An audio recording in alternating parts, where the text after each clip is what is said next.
Assalamu alaikum wa rahmatullahi wa barakatuh, and welcome back to Books and Coffee. If you're new here, welcome to our community. I'm your host Fadila, and welcome to another beautiful episode.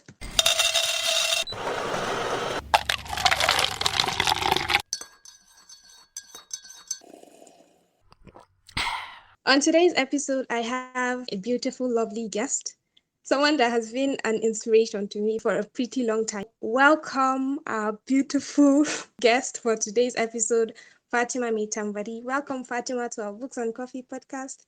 How are you and how's your week been going? Jazakallah khairan for having me. Alhamdulillah, I'm doing well. MashaAllah, that's good to hear. So, can you tell us a bit about yourself, what you're into? Bismillah, alhamdulillah, wassalatu wassalamu ala rasulillah, wa ala alihi wa ashabihi ajma'een. Assalamu alaikum wa rahmatullahi wa barakatuh. Again, thank you for having me on the podcast, and sorry it took this long. My name is, as you mentioned, Fatima Zahra Maitambari. Most people in my community call me Bunny, and that's an alias, but I'm also Zain. I'm a mom of a 4-year-old. I'm homeschooling her at the moment. I'm a pharmacist by degree. I have a degree in pharmacy. I'm currently not practicing as a pharmacist. What I do at the moment is mostly around community building. So a lot of my work is community focused or community centric, and particularly Islamic communities. I'm the founder of and community lead of Maktabah, which is a personal spiritual development hub for Muslim women. We started out as a virtual community, but alhamdulillah, we're growing, and we've been doing lately a lot more in-person events, and we hope to sustain that inshallah and see where it takes us. The idea is that all the events and the resources and the programs that we curate for the community is to help them and support them through their spiritual development journey. I'm the co-host of Tadabbur and Tea, which is a bi-monthly halaqah. We've been doing that for maybe about 3 years now. I also write, I guess, on my Substack, Road to Ihsan, even though my writing is a bit erratic over there, but I try to send out emails and newsletters every now and again and share bits and pieces of my journey. I think something I do religiously is try as much as I can to remind sisters, and I do that mostly on my personal Instagram, which is Road to Ihsan. Yeah, that's it for the most part. That is so beautiful to hear. So, can you share with us your personal journey into Islamic personal development, like, and how it led to the creation of Maktaba? What brought up the whole idea of creating Maktaba, and how did you get into Islamic personal development? Okay, I can't put a finger on when exactly I started to get into Islamic personal development. I would say that probably I didn't have the name for it back then, but since I started to practice myself, I had been doing the work of trying to develop myself, trying to be a better Muslim, researching, in the same way that most of us do when we start to practice or when we find Allah, as we say. You are doing the work of, reading and listening to more lectures and things like that, and just trying to grow, whether that's in your hijab journey or your relationship with things like music or your adab and muamalat with people and things like that. So that has been going on, I would like to believe, since I started like to actively practice the deen.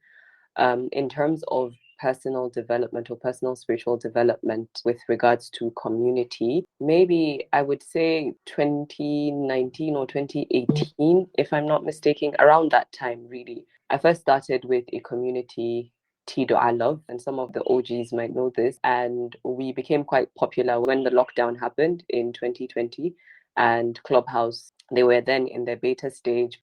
It became a very popular app. A lot of people were on there because everyone was indoors. People needed to meet people virtually because that was the only option, and to interact with others. So we started a club back then. Alhamdulillah, Allah subhanahu wa ta'ala blessed us to be able to grow so much in such a little time.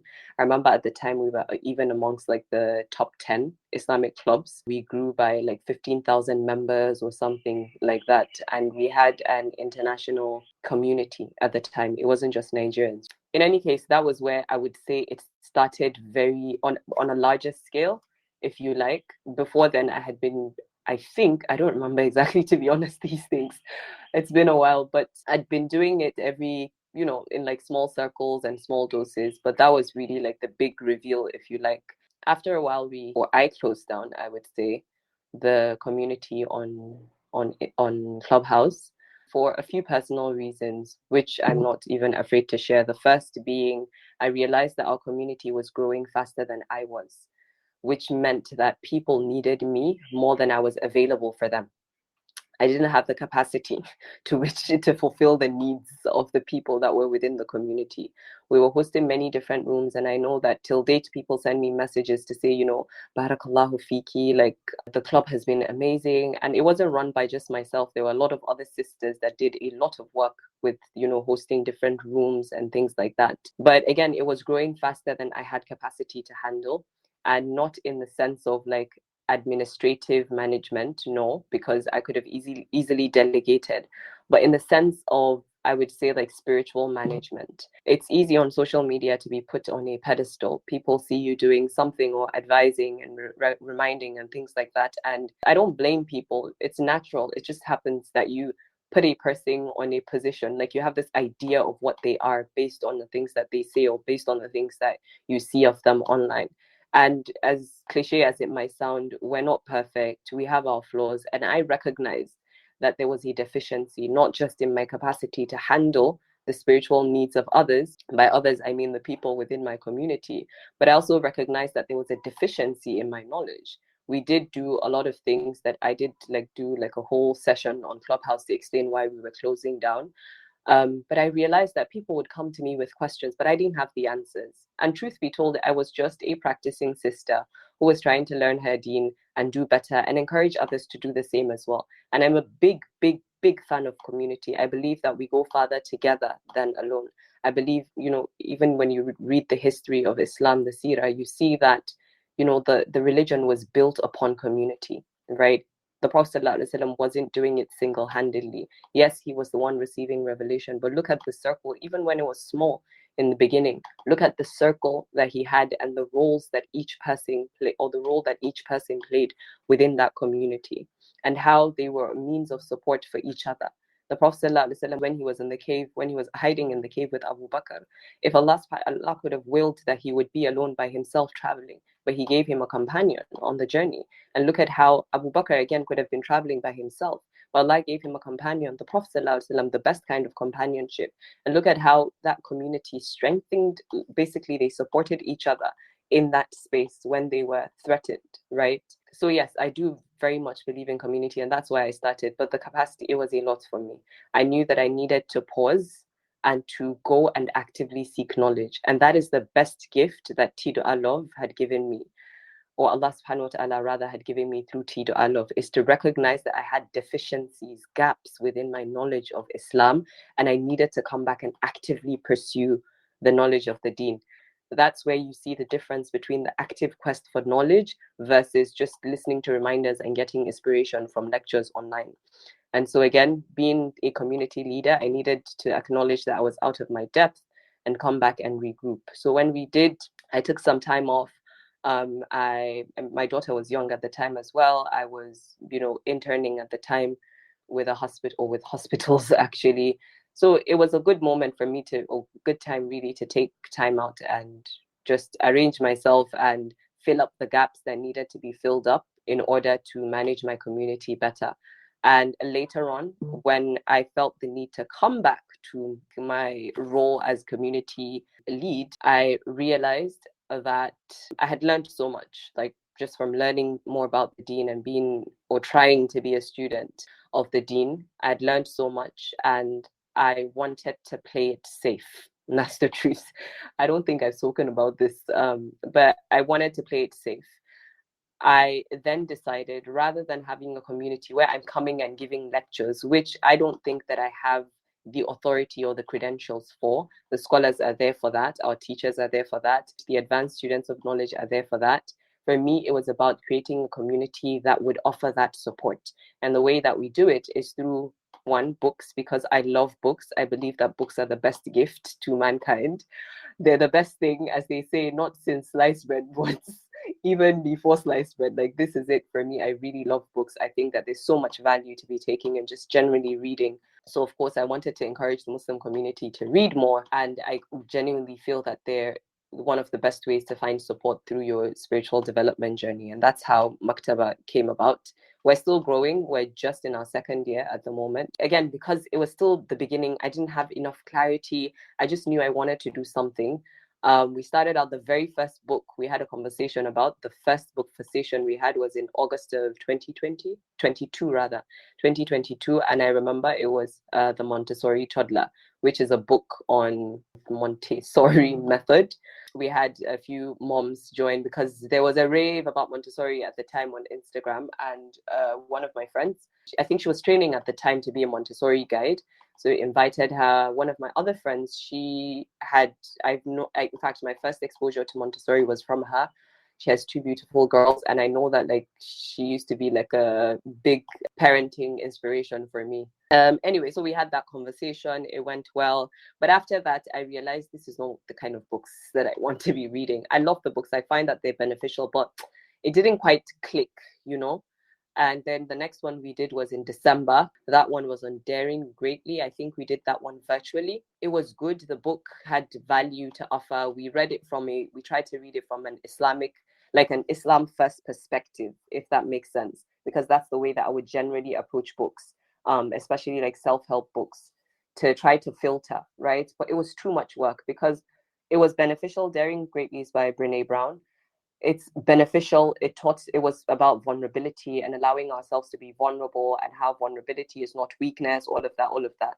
But the more I read these books, I just realized like all of these things they're saying, the things that are actually good and valuable, they're already rooted in our deen. They're already rooted in the Quran and the Sunnah. The things that you have to filter out, you don't even need to be exposed to in the first place, right? Why am I reading a 300-page book or a 250-page book to filter out like 100 pages? It's stressful. What's the point?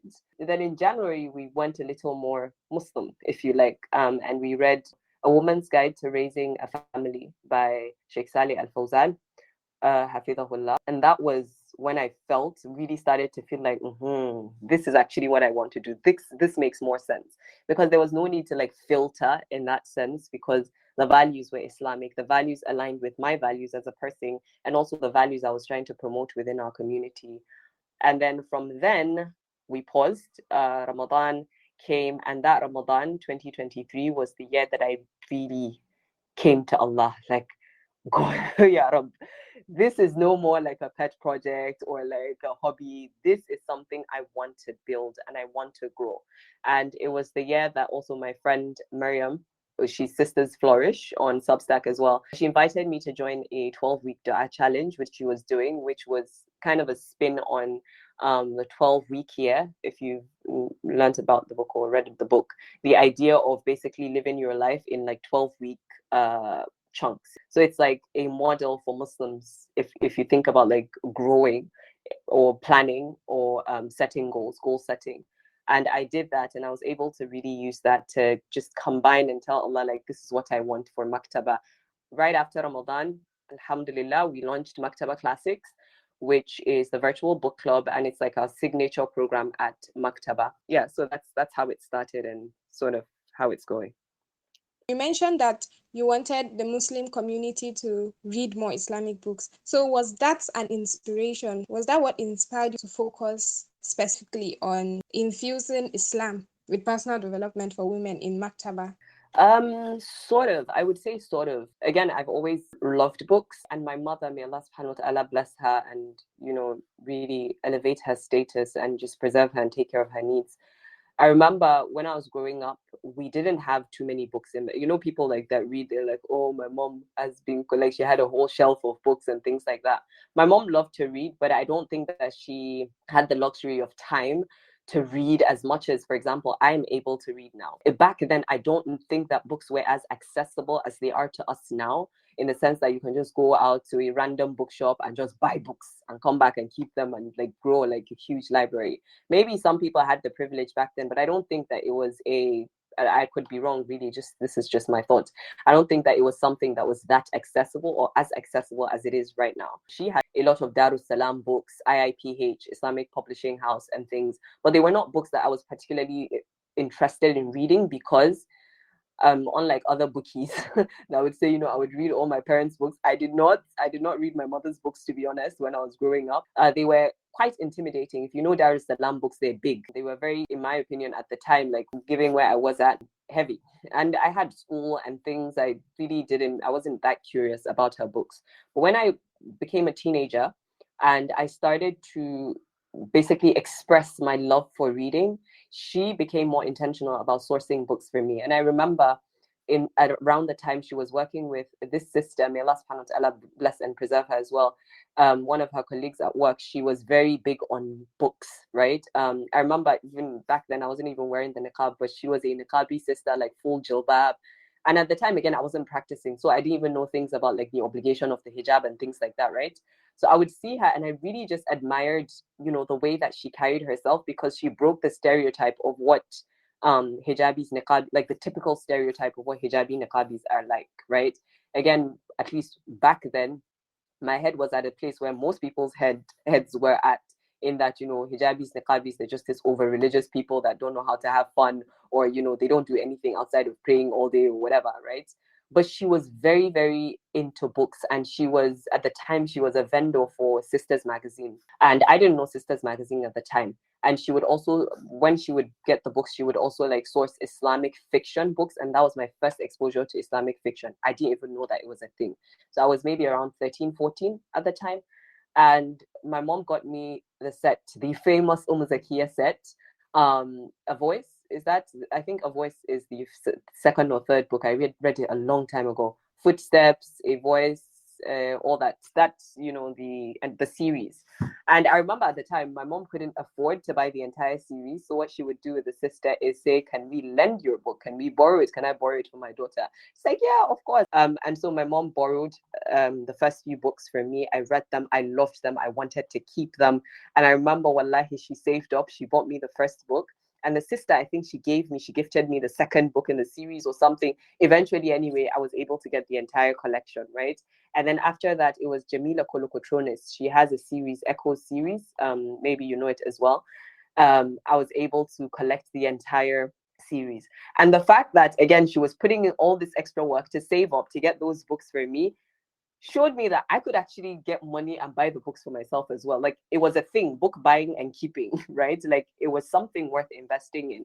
And so I was able to, alhamdulillah, start, like, I got that kind of exposure. And that was sort of my real beginning journey with books. After secondary school, I went to uni and I started to use all my pocket money to buy books. I was buying books. I really loved to read fantasy and sci-fi. That was mostly my thing. I never did romance novels or anything. The books like the Divergent series, I remember that time it was 12K. You will not believe that I was gifted a Samsung tablet, after when I graduated, and it was a big deal, right? Not like now that everybody has tabs. That time you were elite to have like a tablet or an iPad or whatever. So he gifted me. I went to uni. After like a few months, this book was released or something. I came to know about the Divergent series. These are the decisions that you make when you're young and not thinking about your future too much. And I went ahead and sold the tab for like 45,000 naira, and I removed, because the series was 12,000 naira, and I removed 12,000 naira and bought the series. And when I saw it, it comes in like a box. It has like the books inside. Wallahi, I felt like the best thing that I could gift myself. I gifted myself then. I still have the series. I don't even remember the storyline, but just to again show you how committed I was to building my own library. Alhamdulillah, after that, then I had a season or a phase of self-development books, self-help books. So people like Brian Tracy and all those, self-help people. So I was reading a lot more of those books. Now books, again, were more accessible. I could order on Amazon and have someone who was coming and send down to me or come with it and all of that. Again, the more I read, the more I realized there was a lot of filtering to do, because I was also growing in my knowledge of the deen, right?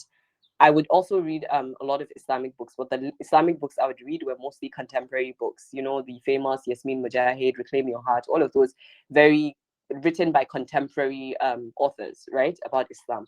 But I was growing in the depth of my knowledge. Those things were not serving me anymore. I'm not saying they're not beneficial, but like, yeah, I've heard it. I read a book and everyone's saying, oh my God, this book. I'm like, I don't really feel it. But didn't you already know that before, right? Again, I felt like my soul was needing more knowledge-based books rather than motivational books, if that makes sense. If we're reading all these self-help books, anything that is beneficial within those books is already rooted in the Quran and the Sunnah, and everything else is just excesses and garbage, and more often than not it doesn't really work. It's just trial and error. People think these things work, they just suggest it probably worked for them, not necessarily, it's not necessarily a theory, it might be a hypothesis or whatever. And then I was guided to start reading more classical Islamic works, again because I was studying, or I am studying, more religious based text. Like I'm reading, I'm not just listening to lectures now, I'm studying books with my teachers. And I realized that the thing about these books is that a lot of times when the scholars would, and when I say classical Islamic scholars, I'm talking about like scholars of the past, right? Those that have died, those that have preceded us, rahimahumullah. These were the people that understood Islam more than we understand it. And they were true to the religion in their writing and in their lectures and things. They didn't water down the religion, but also they had so much knowledge and eloquence that they didn't need to write 300 pages of a book to communicate one message. And that's something that I saw as a trend in the self-help industry, that these authors, they would write 5 books, but all those 5 books are talking about the same thing, the same principle. So I started to read more Islamic classical works for myself because I needed to grow. And I realized that the root of self-development, the foundation of self-development that actually works and yields results is in the Quran and the Sunnah. If you want to grow yourself, for whether it is in your career, mindset, whatever, go back to the Quran and Sunnah. Everything you're looking for is there. I started to read those books, and I remember the person that actually gave me the idea to take that from my personal journey to creating a community around it was Mufida. May Allah subhanahu wa ta'ala bless her as well. My friend, she's part of the maktabah team as well. And she said, Zara, you're always reading these books. Why don't you read it with us? Like, share with us. Let's also benefit from the books. I'm like, am I sure? Because I mean, books usually sell by the rave online, right? If I put out, oh, today we're reading XYZ, what's the Colin Hoover? Is that her name? Cool. That person. I've seen it quite a lot on Bookstagram. So many people will sign up because it's a famous name, right? Or even if it was an Islamic book and I said today maybe we're reading, a book by someone that everybody knows online, people would sign up. But when you're calling books by people like, or titles that are vague, people don't even know about them, they've never heard of it, it's harder to get people to sign up. Made dua and we launched with the Journey to Allah, which is a book I highly recommend, written by Ibn Rajab al-Hanbali. And yeah. While reading this book, you noticed that your soul was needing more, like you were growing out of this phase. So for people that are also in this kind of situation that you were in, can you share some practical, maybe daily practices that women can impute into their lives to enhance their spiritual and personal development? I could share some, but before I do, I would just like to say that when you reach a place where you're starting to feel like the things that other people are invested in, like everyone's raving about how this book made them feel XYZ, and like, yeah, it was beneficial, but I mean, it's just okay. It's not all that. It's not necessarily the case that your iman is low. It could be, but it's not necessarily the case. I would advise that you explore the option or the possible reality that it is that you've outgrown that and you need more. And by more, it means knowledge. The believer is always ascending, or at least should always seek to ascend, to grow. And it's okay for you to no longer be served by a particular speaker. Maybe the speaker used to make you feel, some type of way. And then over time, you realize, I'm not quite feeling it. Maybe I need someone that, instead of just giving motivational reminders and inspirational quotes and whatever, maybe I need someone that can actually teach me knowledge of substance. And it's important to make that distinction between knowledge and motivational speech or motivational quotes or inspirational quotes. There's a place and time for each. Knowledge is something that every Muslim needs, and the hadith that mentions that it is obligatory upon every single Muslim to seek knowledge, it's not talking about inspiration. Inspiration has its time and place. Maybe sometimes you're feeling a bit low, you need something to just give you a boost, but knowledge is something that we will always need. So when you find yourself in that place, recognize that you may have grown, and that is a gift from Allah subhanahu wa ta'ala. And do not be afraid to make that shift and go into actual seeking knowledge. In terms of practices, I would say it's always, and this is not my advice, this is an advice that I read from a book that I tried to implement as much as I can. I have my shortcomings. I'm not as consistent in the sense that it's not an everyday thing. In the sense that I do have my low days, But generally speaking, it is to, first of all, consider your obligations. And as much as you can, fulfill them to the best of your ability. When people start to grow or when people seek growth, one of the mistakes that we make is that we try to focus on doing all the extra stuff when we haven't actually solidified the foundations. So always look to your obligations. Your salah, how good is it? If you find that you're struggling, focus on rectifying or solidifying or perfecting, right, to the best of your ability, again, these obligations. These are things, again, like your salah, your fasting in the month of Ramadan, the rights of your neighbors, the rights of your family, maybe your spouse, your parents, your children. Look at things like the hijab, for example, is also an obligation. You look at all the other things, again, that you should be doing that are wajib, and then all the other things that you should be avoiding that are haram. There's a hadith of the Prophet ﷺ where one Bedouin came to him, right? And he said, what is obligatory upon me? And he gave him, this is Islam. This is essentially what is needed. Pray 5 times a day, fast in the month of Ramadan, perform Hajj if you're able, testify, all of that. He gave him basically the pillars of Islam. The Bedouin said to the Prophet that I will do these and I will do no more. Like, this is the only thing I'm committing to me. I cannot do extra, basically, is what he's saying, right? I will do only the things that you stated. And the Prophet said that if he is true, then he will be successful. Basically, if he's able to actually fulfill these obligations, then he will succeed. The second part of just trying to perfect those obligations is trying to make up for the lapses. So with your salah, for example, for women, they have periods of times where, maybe you're PMSing and you feel like the quality of your salah is not that great. These are times when you should look to how you can supplement your obligatory salah with voluntary, right? Filling up those gaps. The Prophet ﷺ tells us in a hadith, do a good deed to make up for a bad deed, and interact with people with goodly manners, right? The importance of basically trying to compensate or trying to make up for our shortcomings with extra. And this could be, again, things like sadaqah. The Prophet encourages particularly women to give sadaqah to save themselves from the fire. Just essentially looking to the work that you're doing, trying to perfect it, but also finding the gaps. Another thing is building a relationship with dhikr. Dhikr is something that you can do all the time. It's the one act of worship that is not limited to time and space for the most part, right?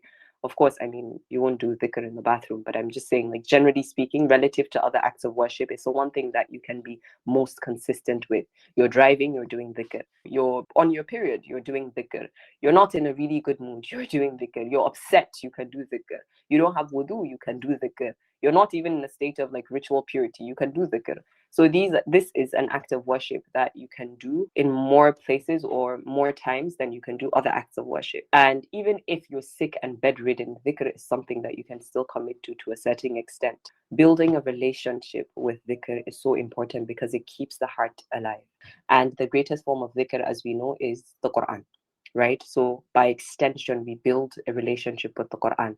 I know that people struggle with this. I know that it is hard. Even I struggle with it, but it's important that you commit to something. Even the Sahaba, it was said about them that they would learn 10 verses and they will not move from those 10 verses until they had learned them, memorized, perfected its recitation, memorized it, understood its meaning, and actually acted upon it before they would move to more. And this idea now of this information overload where everyone wants to sound smart and intellectual and like we have knowledge, we know all the ahadith, the craze, it's taking from our intention, but also taking from our productivity. It's a lot doesn't always mean productive, right? Being busy, again, doesn't always mean productive. In the same way, even with knowledge, like taking too much on doesn't mean it's translating into benefit. You may be reading all these books, you're finishing. I see this is a trend a lot on Bookstagram, particularly this idea of finishing a book or how many books have you finished at the end of the year. It doesn't necessarily translate into value, right? I'm not saying for all people, but it's not like a default thing that the more books you read, the more knowledge you have or the more you've grown. No. So if it means committing to learning one thing, one verse every day, one hadith every day, and sitting with it, this is what our religion teaches us, right? That little that is beneficial is better than a lot that is not beneficial. And little that is consistent is better than a lot that is erratic. These are some of the things I would advise. I'm sure there are probably more, but these are the ones that come to mind. What you just said just reminded me of a hadith of how the most beloved deeds to Allah are those that are small and yet consistent. It doesn't have to like always be large, large, large. And this brings me to the next question. It's about tarbiyah. In your opinion, what role does tarbiyah play in shaping the character and fate of an individual? And if you could like just define what tarbiyah means a bit. I'm not going to give you my definition of tarbiyah because I don't have, but one of the books that I mentioned we had read previously, A Woman's Guide to Raising a Family, by Sheikh Sali Al Fawzan, I highly recommend. Even if you're not married yet, or even if you don't have children, he did correct a misconception there that people believe that tarbiyah is just, taking care of the children. But the woman's role in tarbiyah is in cultivating the entire family. And for women who are married or have experience of marriage, will tell you that it is the truth. That when you're nurturing or cultivating or taking care of and correcting and just guiding generally, you're not doing it for only your children. You're doing it for your spouse. If you live like in a extended family setting, you're doing it for everyone else. And not just the taking care in terms of like feeding and maybe giving them a bath, or not these kind of like only the physical needs of the person, but their emotional needs are, as well, are taken care of, or are taken care of by you, the woman, right? Again, whether that is your husband, many times you have to manage people, and that management itself is tarbiyah, because you're managing them with the intention or the objective of taking them from 0 to 100. And that is what the cultivation is, like planting a seed. I love plant analogies because I think there's so much we can learn from these creations of Allah subhanahu wa ta'ala. When you plant a seed, you're waiting for it to bloom, right? And you see the first sprout and it's growing. And while waiting, you're not just sitting and waiting. You're doing all that, preparing the environment, so to speak.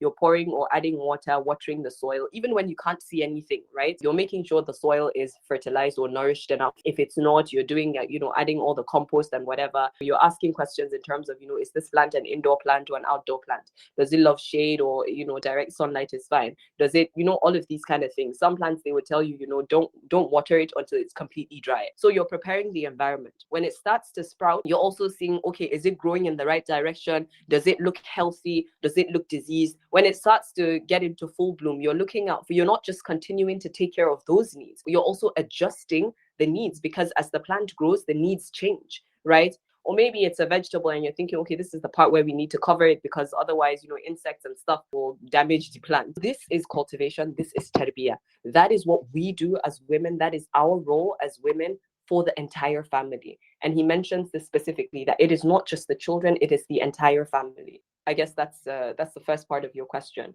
The role that it plays in shaping individuals, we can tell from the hadith of the Prophet that mentions that every child is born upon fitra, and it is the parents who would either basically make them Christian or Jew or a Zoroastrian or whatever else, right? Or an atheist even. But the parents who nurture the child upon the fitra, cultivating and giving tarbiyah on that fitra, enabling the fitra to thrive, will then build a child that serves the society, and by the society or the community, I mean the Muslim community, and not just the society, but serves themselves as well. So I do believe that women, and I say this, I've said this a lot, that in as much as in this century, this day and age, a lot of women are being made to feel that except you're pursuing a career, being a stay-at-home mom is a very low aspiration to have. I beg to differ greatly. I'm not saying women should not have careers, to each their own. Wallahu alam, it's not my conversation to have. I'm not saying people should not pursue careers, please. What I am saying is that if you choose that this is your obligation, a career does not become an obligation except maybe in certain circumstances, or a job rather. I'm not going to say a career, but nurturing and cultivating and giving tarbiyah to the family is a primary obligation of the woman first. I know we also have conversations about how, parenting is not just for the women, men too, da da da da da. And yes, but it is first the role of the woman. The father plays a secondary role, whether we like to accept it or not. If the father was to play a primary role in that tarbiyah, maybe you should have shared the pregnancy from the get-go. But Allah subhanahu wa ta'ala designed the woman for this task. And Allah subhanahu wa ta'ala says, "Ala ya'lamu man khalaqa wa huwa al-latif al-khabir." Does he not know, or should he not know what he created? And he is Al-Latif Al-Khabir. Al-Latif is the subtle, the one who knows the finer details the ordinary eye cannot see. Al-Khabir is the well-aware. Before the information has come out, he knows. He is well-informed about these things. So even if it doesn't make sense to us, Allah created us in the way that he has created us. And he made the obligation of, because it's an obligation if you think about it, of carrying the pregnancy, the woman's. There's no point in time where you can take out the pregnancy, even if science permits it. Allah does not permit it to say, you, the husband, take it. He has put the obligation of childbirth and labor upon the woman. All of this to prepare her for the tarbiyah of the child. The connection that a woman has with a child when they're born is different, except, and this is the norm. There are anomalies and exceptions where sometimes, women have things like medical conditions or, psychological conditions that prevents them from having that connection with their children. And this is a valid medical experience, right? Having a child in your stomach for 9 months is no, like, even if it's a car that you bought and were driving every single day for 9 months, you would have some personal attachment to it, let alone a child that lived inside of you, right? A child that you would feel kick, a child that fed through you, a child that you labored to give birth to. So the point here is that our role as women is important. And don't let any argument on social media, to be honest, people that start these arguments, they don't have Allah in their lives. They don't have deen in their lives. You are a Muslim. You recognize that you don't make the rules, Allah does. You don't live on your own terms, you live on Allah's terms, right? So even when it's inconvenient for you, you choose what Allah subhanahu wa ta'ala has chosen for you, basically, right? Even when it's not easy. And this is where we make dua for Allah subhanahu wa ta'ala to make worshipping him easy for us and fulfilling our obligations easy for us. Raising a human being is not a small task. It's a job you're never going to be fully compensated for. And recognizing that Allah acknowledges the hardship in that mothering. Allah subhanahu wa ta'ala mentions وَوَصَّيْنَا الْإِنسَانَ بِوَالِدَيْهِ إِحْسَانًا حَمَلَتْهُ أُمُّهُ كُرْهًا وَوَضَعَتْهُ كُرْهًا, that we have enjoined on man to have ihsan with his parents, to have excellent character in his treatment of his parents. And then he says his mother bore him upon hardship and she delivered him upon hardship. Basically, this nurturing of a child from start to finish is hard. Allah subhanahu wa ta'ala recognizes and acknowledges and validates the difficulty that it comes with. So how can anyone say that it is not a worthy role to have? Or how can anyone say it is a low aspiration, right, to pursue? So it is important. We're shaping the next generation. And just the final point is to say that whether, and maybe this is actually the answer, all of what I've said might be a bit of a digression, but the actual answer to your question is to say that everything that we complain about in our society, everything that is wrong with our society today is a consequence of the actions of people. And those people, they grew up in somebody's household. There was a mother that bore them. Yes, we can say the fathers as well. But again, we have seen within the Islamic history where mothers raised single-handedly without a father, raised men that turned out to be prominent figures in Islamic history. And that's actually one of our conversations. This weekend, we have an in-person event for moms. And that is the conversation, inshallah, or that's the theme of the conversation. It is to say that everything that you think is a problem in our society, you can change by raising the next generation that will do things differently. You believe men are scum, raise better men. You believe women are lazy, raise that, or they're not aspiring enough, or they're not as empowered. You raise empowered, whatever empowerment looks like to you. You raise them, right? Because those ones we're complaining about, they were raised by another woman. I really like the analogy of using the plant to explain what tarbiyah was. I mean, what tarbiyah is generally. And it was quite interesting. So, talking about upbringing and nurturing a child, you mentioned that you homeschool your daughter. So, how do you approach this homeschooling? How do you approach it within the context of nurturing Islamic values and like principles? If I tell you that I know what I'm doing in my homeschool, I'd be lying. That's the truth. We started homeschooling maybe about 2 years ago when she was a little over 2 years ago. And I have heard homeschooling moms or parents being interviewed and they would describe their homeschool perfectly. We use the Charlotte Mason or Montessori or this or that. I don't know yet. I know that we're in this season where we're exploring. We're exploring a lot of different things, but the focus, at least, even though we don't have a strict structure, I know that we have values within our homeschool. For me, there are maybe 3 to 4 values that I try, even though we're still exploring, to ensure that we are living by. The first is the Quran. I want to raise a child who loves the Quran. My dream in the beginning, my goal was to raise a hafiz of the Quran, a memorizer of the Quran. But recently at maktabah, we read a book, Character of the Bearers of the Quran. Before we read it at maktabah, I did read it.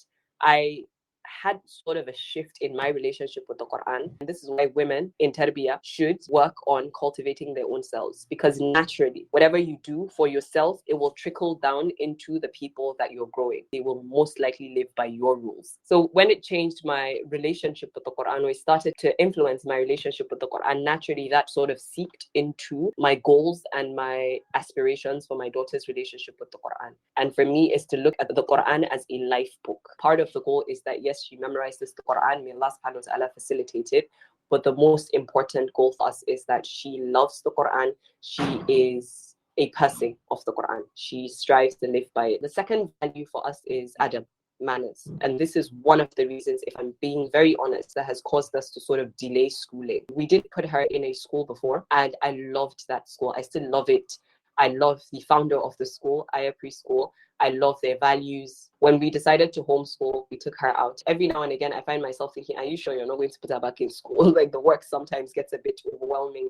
And sometimes there's imposter syndrome. You're thinking, am I even sure? Is she not missing out? Am I doing the right thing? But to say that for me, adab is very important. And this is why, generally speaking, I would prefer that younger children, we delay their schooling. Because again, I'm not giving anybody advice. That's just my personal opinion. That's how I see it. I know that not everybody can afford to do that. I get it. I recognize it. Again, it's not to say everyone should do it. I'm just saying this is my opinion. That those early years are so important in building the core values of a child, their personality, in terms of like seeing who they are and seeing what are the best ways or the best kind of environment to nurture them in. Because as I mentioned with the plant analogy, they're different. Some children are like cacti. They can resist really harsh weather, right?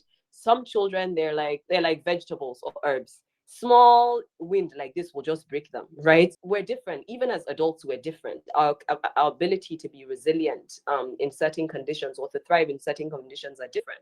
We're unique in that. Even the companions, we see how they all had a singular goal to achieve the pleasure of Allah subhanahu wa ta'ala, but the paths that they took to it are different. Khalid ibn al-Walid, his expertise is different from the expertise, or his personality even is different from the personality of somebody like Abu Huraira radiallahu anhu. Umar ibn al-Khattab, his personality is different from Abu Bakr. And the thing that works for Abu Bakr will not necessarily work for Umar, right? The way that they would approach things might be different. You see, even in the hadith, there's so much wisdom in the hadith of the Prophet where he says things like, the best of you is XYZ. Like if there was only one hadith that said the best of you is, for example, the one who brings the most benefit to people, I live by that hadith. And this is because I'm naturally inclined to building communities. And this hadith is one that resonates with me. For someone else who's introverted, who doesn't like to be in a group or doesn't even want to talk to people, if you give them and say the only best people are those that are in service of people, but I don't even want to see people, does that mean I cannot be a good person? So again, the idea for me, or what I believe, is those early years are for us parents to look at our children and see what personalities they have, right? Again, a personality is not formed in one day, but you get a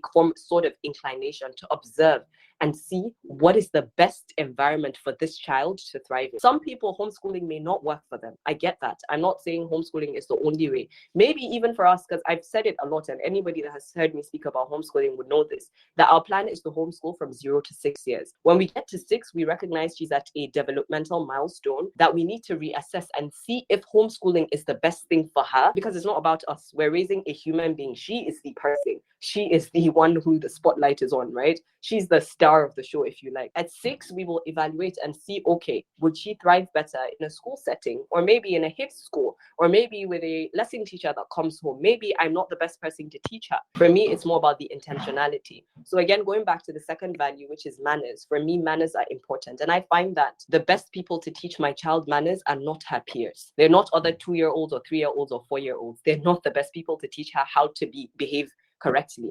I think that the best way for her to learn good manners is by interacting within a controlled setting with adults who have refined themselves, because we grow and we do better. We're all like striving to be better. We know how to behave in public and things like that, right? I'm not going to take my child to a place where I know they're wayward people. If I know, I won't be there, right? if I happen to be there, I didn't know, and I see that they're misbehaving, I'm in the space where I can, first of all, correct by acting differently, by not responding with the same bad manners. That's one way to teach the child that just because they're doing it doesn't make it right. And this is how we counter, or this is how we behave, or this is how we carry ourselves in that type of environment. But also by speaking to her, by bringing up the scenario after that, like we've left, we're at home, and I ask her, like, what did you think about, when we were there? What did you see? Because sometimes children see things and they interpret it differently. So for me, I'm seeing a bad mannered child. For she may say maybe they were sad.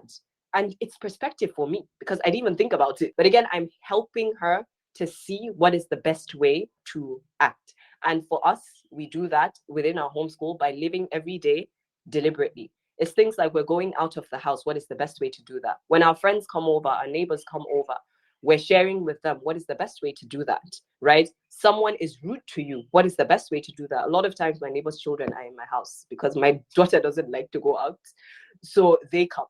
And sometimes they would fight amongst themselves, maybe over like a toy, like two of the neighbors' kids, they're fighting.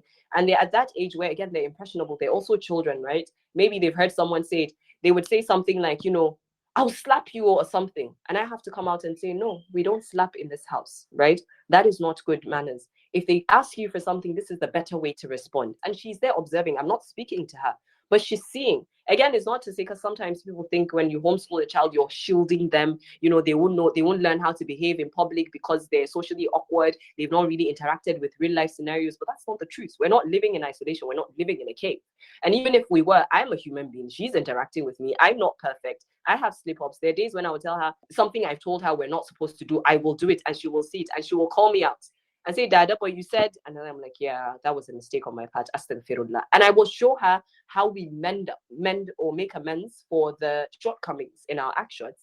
All of these things are important to me because sometimes I find, even with Islamic schools, we hyper-focus on the information, the knowledge, and neglect the manners. And interestingly, the book that we're reading at Maktabah this month is by Ibn Uthaymeen. It's about upright moral character and just this refining of the self. I think it was Muhammad bin Sirin who mentioned that, one of the tabi'in, he mentioned that they used to learn manners in the same way that they learned knowledge. So as you would sit with a teacher to learn knowledge, that is how you seek manners, or you would learn manners. The Prophet ﷺ also mentioned, we read in the book yesterday, that the heaviest thing on the scales on the day of judgment is good manners. So if you have the knowledge, but your manners are deficient, what exactly do you have? You just have evidence against yourself. So that's the second value within our household. The third value within our household is individuality. This sense of just because your mom likes things doesn't mean that you have to like them. Not necessarily going against the grain, but recognizing that you have a voice and you have the ability and the autonomy to say no. For me, I think this is important because we're living in a time where there's this pressure to conform. And when you're the odd hijabi sister and all your friends are slaying and following trends, you feel odd. You feel like you're missing out. There's FOMO. I want to be able to allow her to hear herself, to acknowledge that, or to learn that her voice, like, even if it doesn't necessarily conform with what everyone else is doing, because we're raising our children for a different time. We think peer pressure is bad now. Imagine in the next 10 years. So for me, there's that, but also from the value that ties everything together for me is living a life from an Allah first perspective. Anything we're doing, eating, giving out, whatever, reading a book, buying new clothes, whatever, is what would Allah think about me when I do this? And it's not what will my mom think. I won't always be there. And I ask Allah subhanahu wa ta'ala to assist us and maximize our efforts and put barakah in it.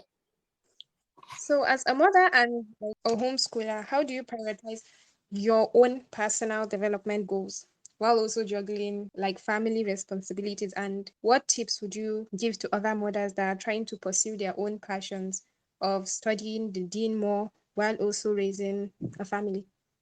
Fadila, if I'm being honest, this balance that people ask about, I don't have it yet. I aspire to have it, but I don't have it yet. People do ask me, oh, how do you do it all? If, I wake up in the morning, I make out time for my family, and then I make out time for study, and then I'm able to do all these things within a day. That's not the reality.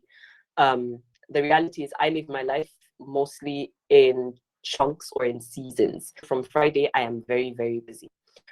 I find that my daughter suffers in terms of like my attention to her, or the attention that I give her over the weekend. I am blessed. I know that this is a privilege that I have that many may not necessarily have. And I know that Allah subhanahu wa ta'ala gave me this privilege for the purpose that He wants me to fulfill, right? Because for everyone, like whatever season you're in, Allah has given you everything you need in order to thrive. And if you find that you're not thriving after having done everything that you need to do, maybe that's not what you should be focusing on in that season. Some weekends I'm able to take my daughter to her grandmother's house. Alhamdulillah, alhamdulillah, may Allah bless her. She was a bit apprehensive about this idea of homeschooling in the beginning, like, you're not going to take her to school. How will she learn this? How will she learn that? But my mom has become an advocate of homeschooling, and none of her children were homeschooled. And she is catching on in terms of our values and what we want to do for our daughter. So I'm very comfortable, alhamdulillah, taking her to my mother's house. They bake together. My mom bakes. So they bake together. She loves to cook as well.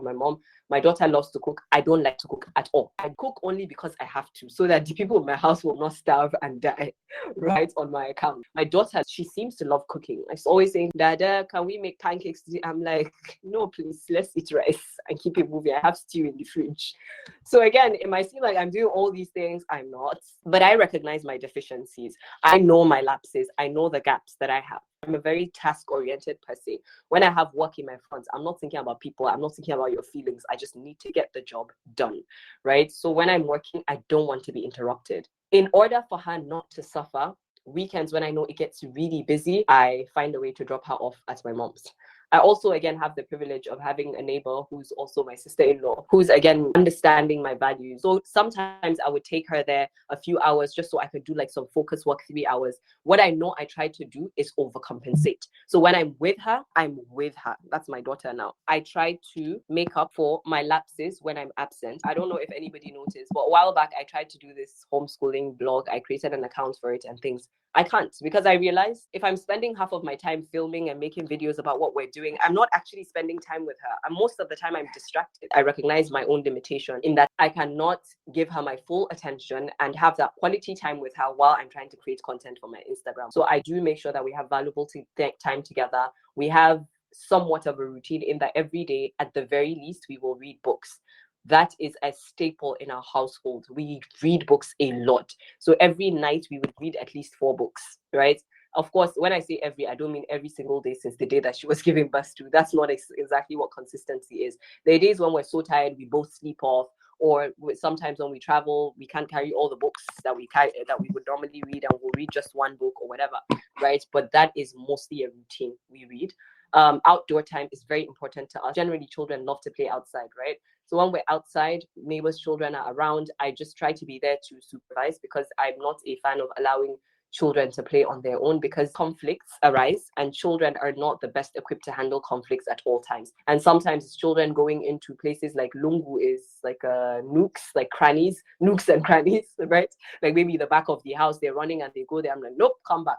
Because with all the stories that we hear now, even in Islam, like it's not something that is encouraged. Allow them to be like in seclusion and things like that, especially when boys and girls are playing, or when they're running towards the gate where the security is. I'm like, nope, that is no-go area. You guys come back and play here. Because again, sometimes these security, they're doing what they're doing, listening to music, having adult conversations that children should not be around. So I would take my laptop or my book and go outside. She's playing with her friends. She's comfortable having me at a quote unquote safe distance.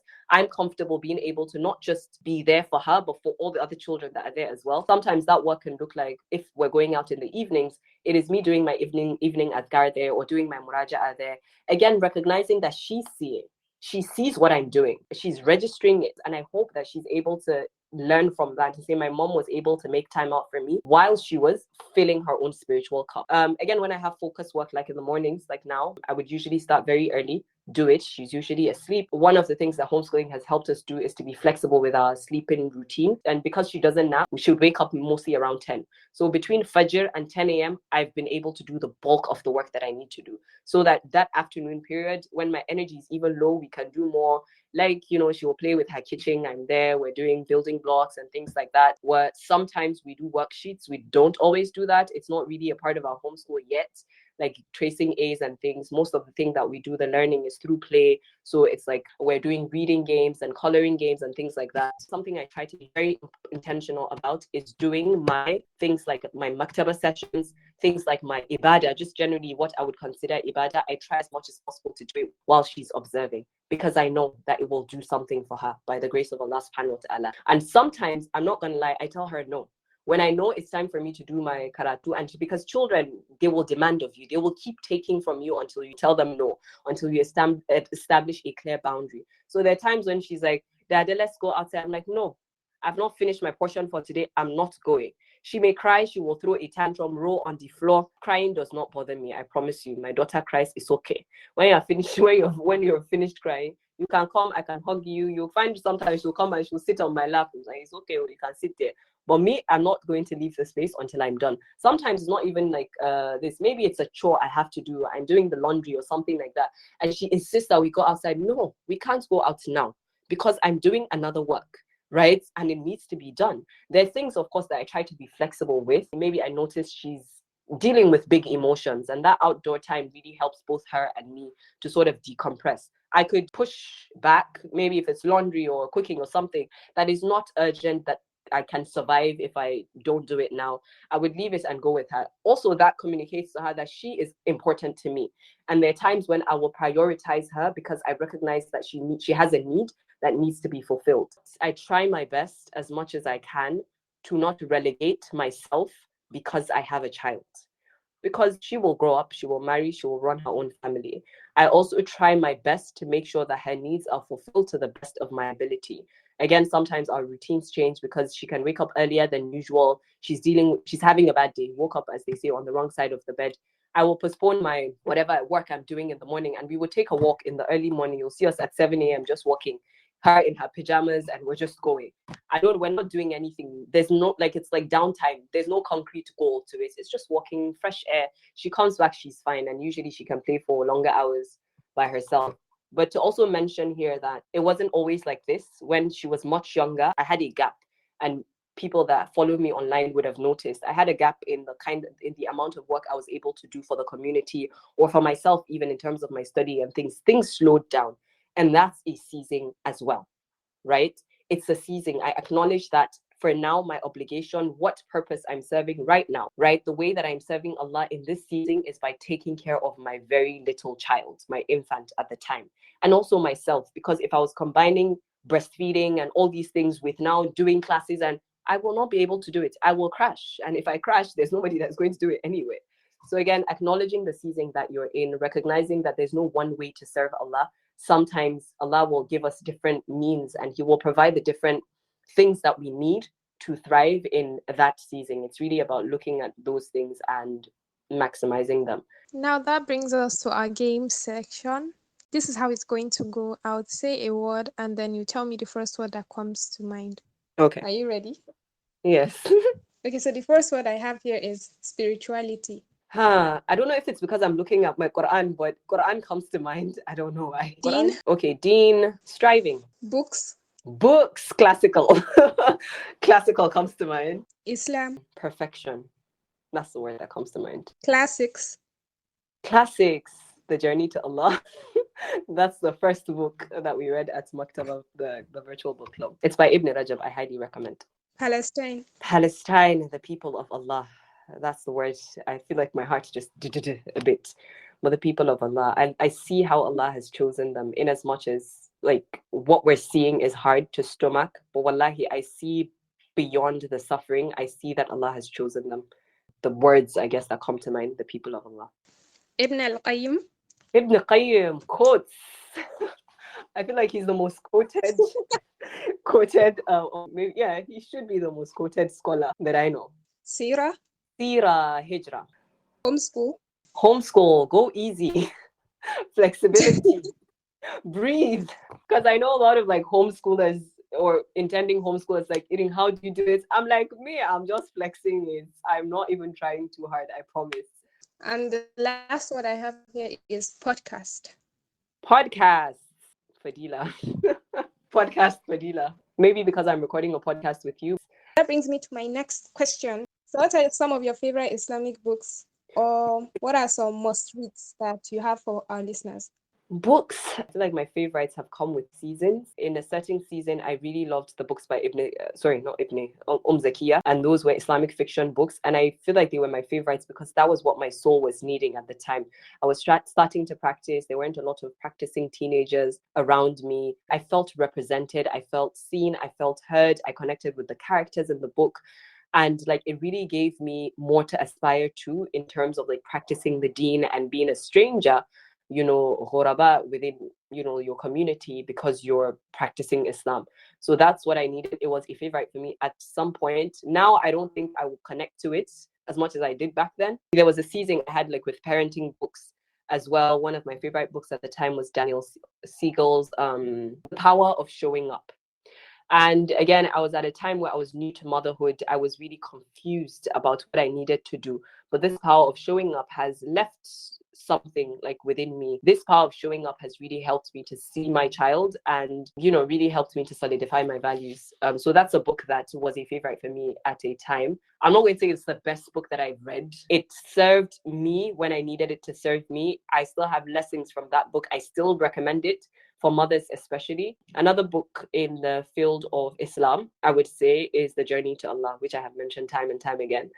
It's not like an overall best particularly. I think the reason that I love the book and that I recommend it is because within the in the work that I do with community, I see a lot of sisters starting to practice Islam and they get overwhelmed because they feel like they need to be perfect or they need to get it right all the time, or there's just so many things to get done and they need to do it all at once, all of those things, and they overburden themselves with the religion. And the Prophet ﷺ, he tells us about the religion that do not overburden yourself, because if you do, you won't be able to continue. You can't sustain it. It's not sustainable. Even you see the way Allah subhanahu wa ta'ala revealed the Quran to the Prophet himself was in graduation, like piece by piece. And it was asked by the, even the disbelievers, they mentioned like, why isn't the Quran just sent down to you? Why is it coming to you in wahi, like in like bits and pieces, if you like? We ask the question and then you have to wait and then the revelation comes. Why don't you just have the Quran so you can guide everyone, right? And of course, they weren't even asking genuinely, but Allah subhanahu wa ta'ala gave them a response within the Quran, right? That we reveal this to you portion by portion to strengthen you, to strengthen your heart, because that is when it becomes sustainable. If everything you were to take it all, in one breath and try to do everything and fix everything all at once, you won't be able to sustain it. It's not sustainable. The best of us did not do it that way. And I feel like the book is basically, it highlights or expounds on, it's a monograph on the hadith that your deeds will not earn you paradise, right? None of you, your deeds will not earn you paradise or Jannah, as the Prophet was telling the companions. And they said, Ya Rasulullah, not even you, like even your own deeds, because they see him worshipping. Like nobody was a perfect worshipper like the Prophet ﷺ. And even your deeds are not enough. He says, not even me, except if Allah envelopes me in his mercy. And he says that saddidu wa qaribu, that you should be moderate and take a middle path, basically be balanced. And a part of the hadith in another narration, it mentions about the fewer deeds that are consistent are better.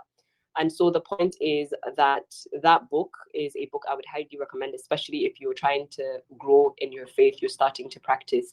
That is a book to read. It's written by Ibn Rajab, rahimahullah. So, can you recommend any resources or strategies for cultivating the culture of reading, like within the family or community? Have books available. Buy books. I know people say they don't read. I say buy books. I don't feel like books are a waste. They're the only things that I encourage that you buy many of, acquire a lot of them, even if you don't read them. There's a book that I once read. It's called The Read Aloud Handbook.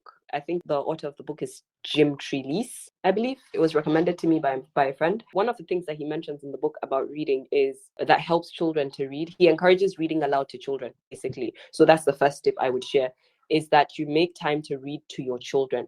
And it doesn't matter whether they're younger or older. You have been brought up in a house around books. I know that for sure, because I know your mom is a book junkie as well. Look at the natural progression that now you run a page about books and coffee. You have a podcast about books and coffee, right? And I'm sure some of it, if not most of it, was as a result of the kind of environment that you were brought up in.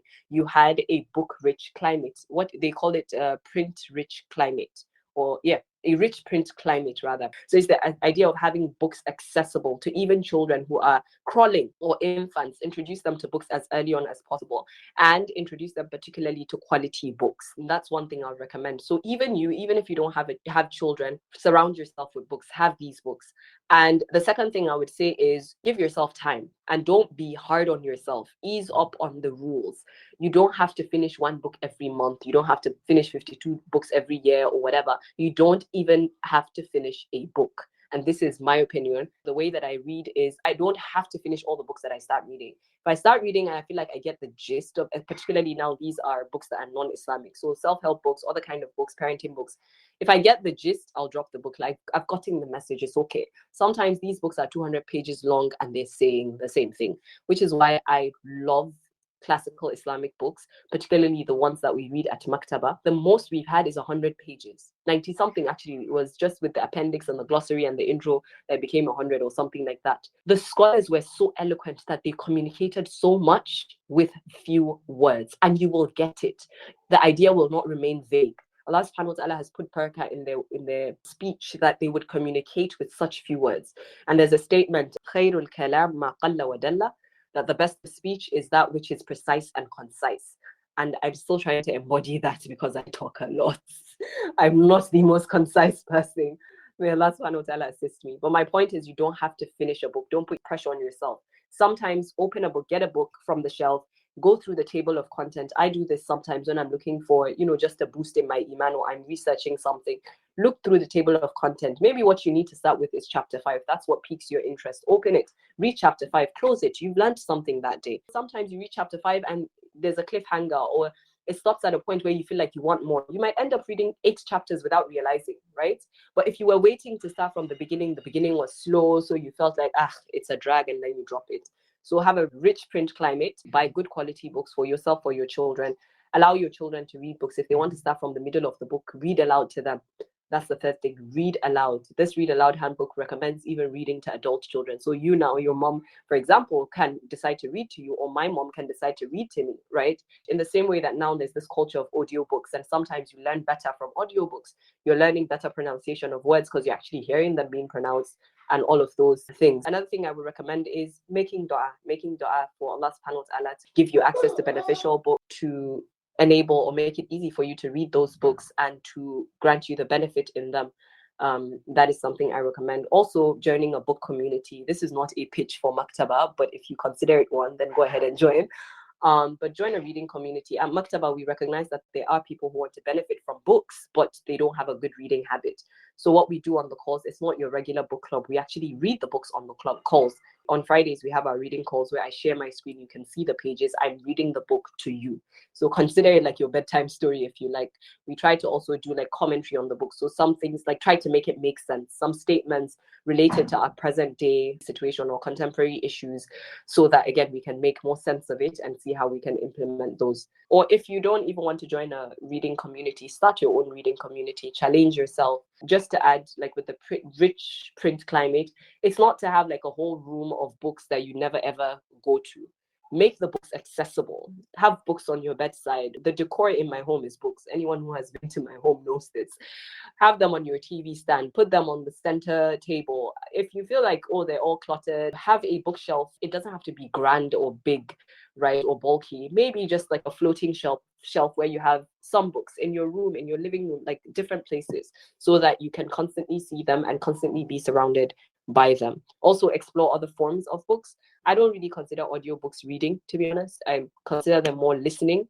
They're beneficial, yes, but it's different from reading. It's not the same experience. It's not the same benefits. It has its own benefits, but they're not the same. Then for me, they're not interchangeable.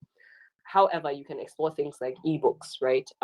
And yeah, paperbacks, maybe hardbacks. If you feel like paperbacks are not doing it for you, consider also, in terms of like costs, maybe thrifting books and things. Consider also starting with children's books. Sometimes I read my daughter's books. They're more easy, and it's like more like, it's not intimidating. So those are a few points. So, as we slowly come to the end of this episode, what are some key lessons you hope listeners will take away from our conversation today?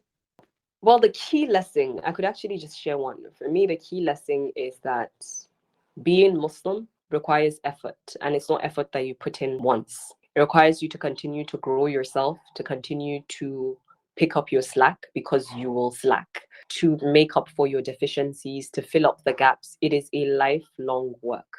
If you find yourself going one step forward and 10 steps backwards, don't stop. That's not the end. We don't reach the end until we die. This thing is our life's work. The entire reason Allah subhanahu wa ta'ala created the dunya, He says, or created this life for us, He says, الَّذِي خَلَقَ الْمَوْتَ وَالْحَيَاةَ لِيَبْلُوَكُمْ أَيُّكُمْ أَحْسَنُ عَمَلًا.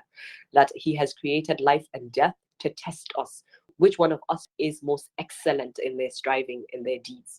And this excellence is not an excellence of perfection in the sense that you always get it 100. Sometimes your 20, Allah subhanahu wa ta'ala will maximize because of your intention and your struggle and make it 1,000,000. You never know. So don't stop. This striving to be Muslim as you possibly can is a lifelong journey. Don't cancel yourself on account of a bad day. Don't give up because it's not going well today. Don't give up on yourself, really, because Allah subhanahu wa ta'ala doesn't give up on us. Every time you make tawbah, He accepts. I hope that I have communicated some level of that. And again, the striving is a very important part of the journey. You have to do the work. So, are there any upcoming projects within Maktaba that you would like to share with our audience? And also, how can they connect with you and learn more about your work after listening to this episode? Upcoming projects for Maktaba, we're exploring more in-person sessions, as I mentioned earlier this year. We had our Quran book session last month, and we tried to make our in-person sessions very different. I could use the word glamorous, and the idea for us is not that aesthetics is the focus. The focus and the primary reason we're doing it again is for those conversations that grow us in our faith. But we think about, people spend so much for weddings, people's, in decor and things like that. Go the extra mile. They have ihsan, basically, in the way that they host all these kind of events, paint and sips and whatnot. And I thought, if we're seeking to converse about growing in our faith and interacting and basically becoming better Muslims and better servants of Allah, why can't we, have the same level of ihsan in organizing the events? Why do they have to be plain old boring and, unappealing? So we're putting all this effort to make the environment as welcoming, just as beautiful as the conversations that we hope to have, and as beautiful as the topics that we've chosen to be discussed. So in terms of what to expect at Maktaba, definitely more in-person events, inshallah. I love crafting, and I love for people to do things with their hands. I think that it does something for the soul, to be honest. I don't know, that's just my theory. So for the first one we did, for the Quran conversations, we did our own DIY bookmarks. It was really fun. I think everyone that got to do it loved it. For this second one, for the conversations, we're doing a painting session where we're actually translating our fears and our hopes and reassurances around parenting into a work of art, right? For living with the names of Allah, one of the things that we're doing, we might have more, but for now, one of the things on the plan is part of the plan is we're going to do like a cake decorating session. So everyone has their what do you call those type? Bento cake. Yeah. Bento cake, and they're decorating. You have all the elements, whatever colors you want and things like that, while discussing how we can live with the names of Allah. This is inspired by one of our programs which we launched after Ramadan, the Names of Allah Study Circle. We're studying the names of Allah following a series by Ustad Hisham Abu Yusuf. We started it before Ramadan as part of our Maktaba Classics, just like an accompaniment to the book that we were reading. But there was a demand to continue the series. So after Ramadan, we set up a special study circle for it. Every Sunday, we come together, we watch an episode. At the end of the month, we have a community reflections and exercise session. All of it is virtual. We have weekly reflection prompts and road tasks, which are supposed to basically help you take the lessons that you've learned and implement them into your lives. Like, you've learned that Allah is Ar-Rabb. How does this translate into real life for you? How do you live with that name? So that is another program that you can join us for, the Names of Allah Study Circle. It's a 6-month-long program. We've done 2 months right now, but you can join at any time. And then obviously more books, inshallah, at Maktaba Classics. We also recently launched Maktaba Bookstore, because we realized the classical books that we were reading were very hard to find, very hard to source here. So I started to get more books, and we now have a virtual store on Seller. So you can get that, all of this information at maktaba.co on Instagram. If you're looking to speak to me personally, you can follow me on Road to Ihsan.